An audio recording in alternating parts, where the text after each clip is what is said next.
Finally, we're going to show the traditional way of sowing peas, directly sowing into the garden.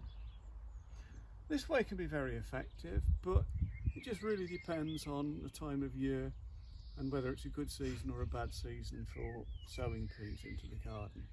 I prefer to sow them that way, but I'm going to sow some this way just to compare. So again, I've dug a flat bottom trench. It's about 1 inch deep. A flat bottom trench. It's about 6 inches wide, about 1 inch deep. I've well watered it. I've really watered it a lot because the peas do need lots of moisture to germinate.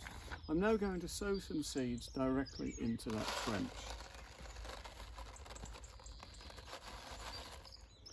There are lots and lots of different ways in which people do this. I'm just going to broadcast the seeds quite roughly. I'm not going to try and place them exactly. I'm just going to broadcast the seeds.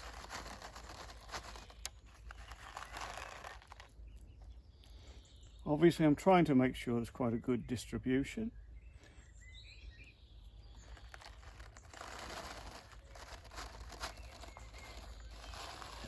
You would have to just kneel down from here to get over on this side. If you have raised beds like we do, then it's good to have lots of planks of wood that you can put across so that you don't have to actually step onto the garden. I absolutely hate stepping onto the beds. I don't want to compact the soil, and so I have lots and lots of pieces of wood, of planks that we can get across nice and easily.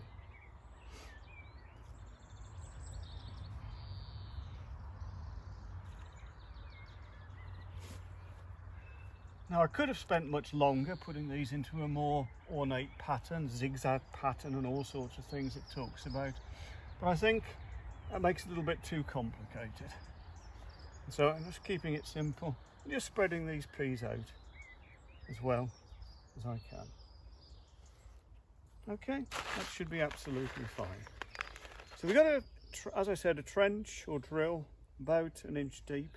It's about 6 inches wide. We've marked where we've put our trench with our markers. We've watered it well, and now we're just going to cover it over.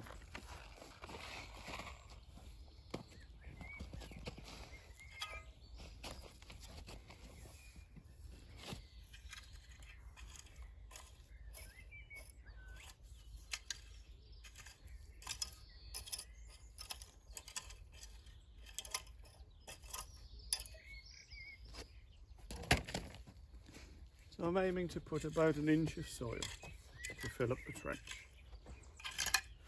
I've tried to remove most of the stones and lumps, though there are still a few.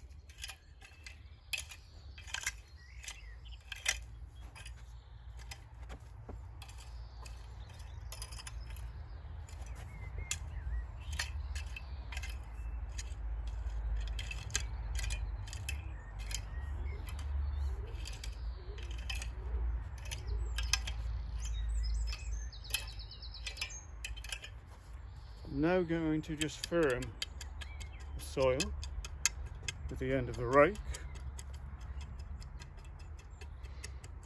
and I will water again, and also I'm then going to use plastic or fleece to go over the top. So I'll probably just continue the fleece that we've got on these here over there, but I'm certainly going to try to keep them nice and warm to encourage them to germinate. They need to be kept damp. You'll need to water them in dry weather, and hopefully in a few weeks' time you will start to see your young peas growing and coming up. And I'm certainly going to do a little sort of comparison here, comparing the ones that I sow directly into the soil with the ones that I've grown previously and planted out into the soil. And I'll let you know how things go on and what the comparison is like. But for the moment, that's our peas.